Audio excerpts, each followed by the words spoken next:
Như vậy chúng ta đã lắng nghe cái cảm nghĩ và tâm sự của một bạn trẻ sống ở Việt Nam 8 năm và nói tiếng Việt rất rành.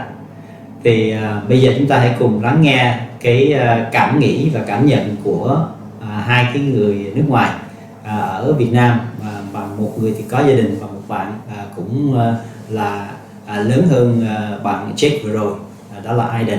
Hôm nay chúng ta có hai nhân vật mới ở trong cái chương trình podcast lần này. So we have today Aiden and John. So we have already shared the impressions and the experience from a young guy who's been here for 8 years. Now, just want to ask you a few more questions about your impression and your experience being in Vietnam as a man with family, and also as a young, handsome boy being here. So this is Aiden and this is John. So can you tell me a little bit about yourself? All right, well, John, would you like to go first? Sure. So I'm from the USA. I lived in Florida and I lived in Minnesota, so I'm used to the cold weather, used to the warm weather. Coming here, it's warmer than Florida, and it's definitely not cold here at all. Yeah. But I've been here now 3 years, Mm-hmm. and it's quite a culture shock moving from one country, just packing up everything. I came here with about 200 pounds of 50 plus years of compiling all of my things, but I just packed it up and made the plunge, moved over here, and it's been quite exciting. Just learning the culture, learning the people, and experiencing life in this perspective. I see. Okay. So I'm here to stay. All I'm here right. to stay. Okay. So it's good to hear that.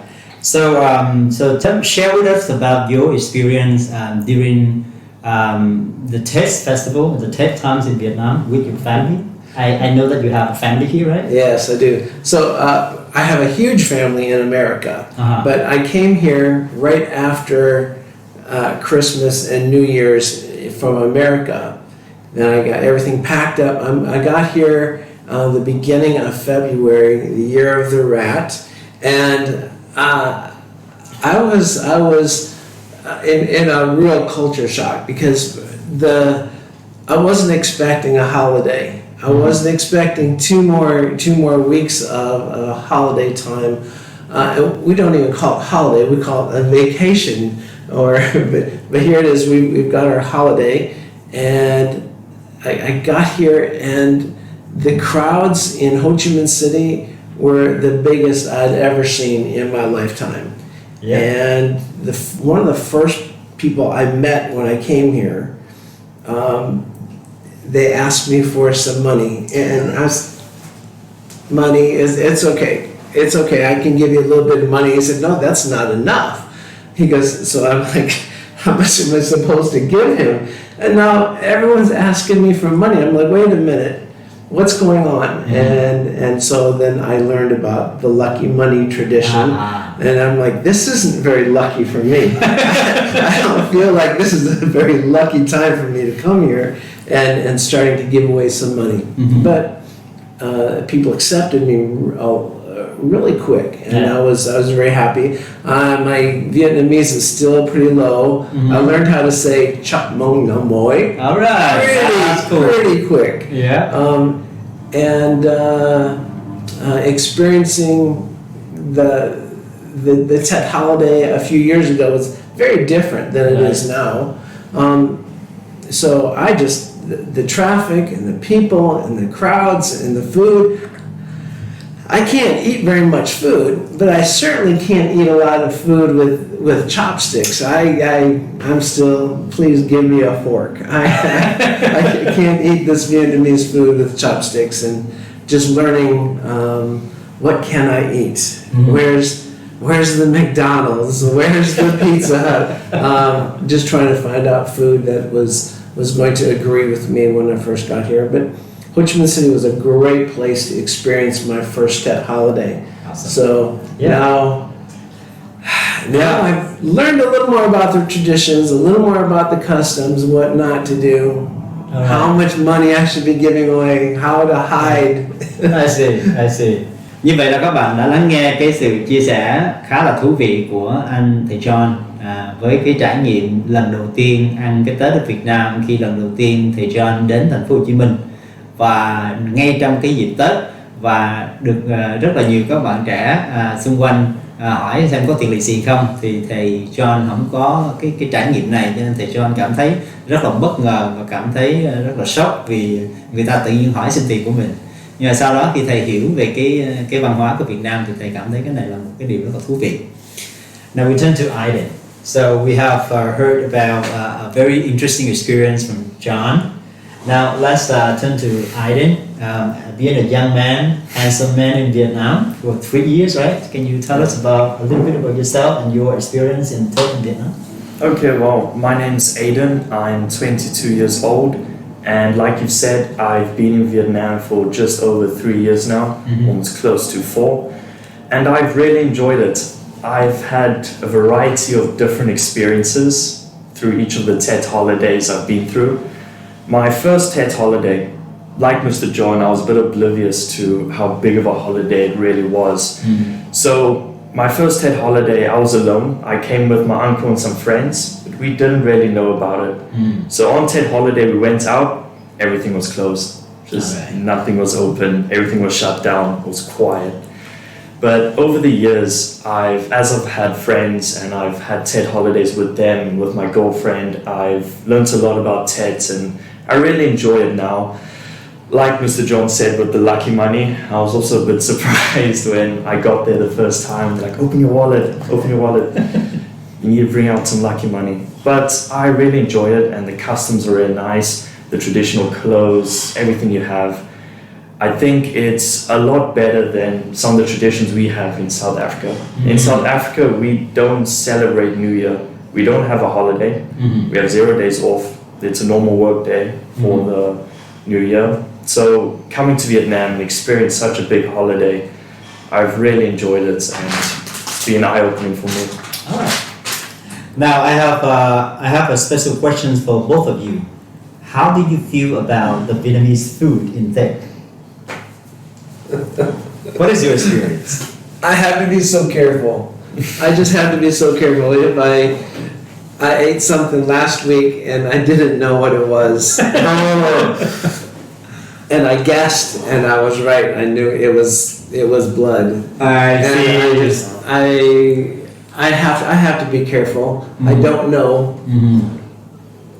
I still like my American food, but I will try. Last year I tried something new. The school had gone to a restaurant and there was live shrimp. It was small. It was live shrimp. Did you try that? And I looked at it and I just closed my eyes and I said, okay, here it comes. And I ate some live shrimp. And it was still alive in your mouth, right? Yes, I'll do that again. You know that there's a bird drink. You know what bird drink I'm talking about? I couldn't. It took a while for me to drink it. Okay. I'm not going to try it again. It wasn't bad, but it's mind over matter, and I have. If you don't mind, it doesn't matter. I still mind. So it's hard. All right. It's hard for me to get past some things. I've got some great neighbors. They invited me for some beef noodle pho, and then they gave me chopsticks. And I said, I don't know how to eat spaghetti with chopsticks in soup. It's a little bit different. It's challenging, but it is a lot of fun just watching a foreigner eat here in Vietnam and smile. But it's good. So you see, everybody, John has a very special way of describe pho, spaghetti in the soup. So how about you, Aiden? About your experience with food in Tết in Vietnam? I don't know. I like weird food. I like exotic food. So I've eaten everything. I've had the fish eyes, pig brain. The only thing I struggle with is durian. All right. That's tough for me. But everything else I've eaten, I've tried. I've liked sort of most of them.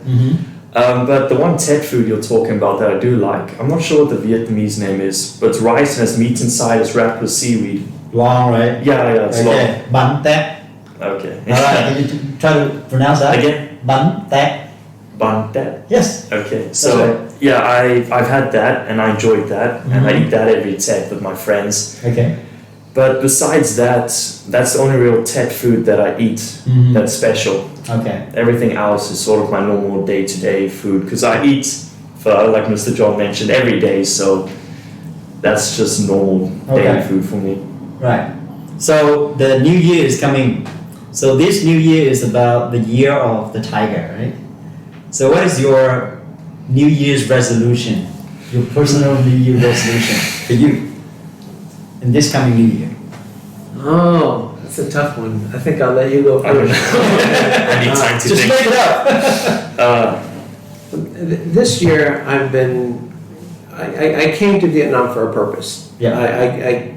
In America, I worked with elderly people, and I've taken a transition to work with smaller children. And it's a full perspective, but working with people with Alzheimer's and memory issues, I feel as though I'm equipped to help children with memory issues. And how do you teach somebody something when 30 minutes later they have forgotten 50%? Yeah. And a day later it goes up, and before the week is over, they remember 2% of what you told them, maybe.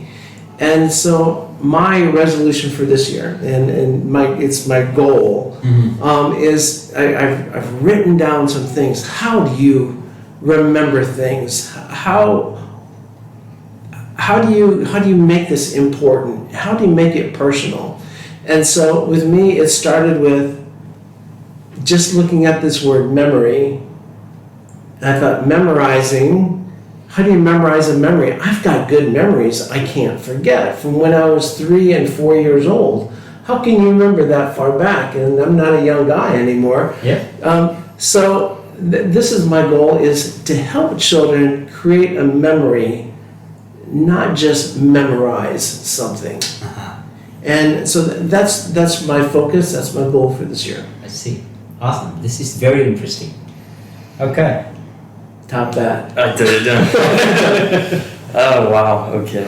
Yeah. Oof, I should go first. We are rivals. We are rivals. Yeah. Okay. When I got here, the kids named me. I have a Vietnamese name. What is that? It's called Let's go on this. Mr. Dep Try. Oh, that child. And then comes here, and all the teachers like, hey, That child. have you seen the new Dep Try? Rival. Here.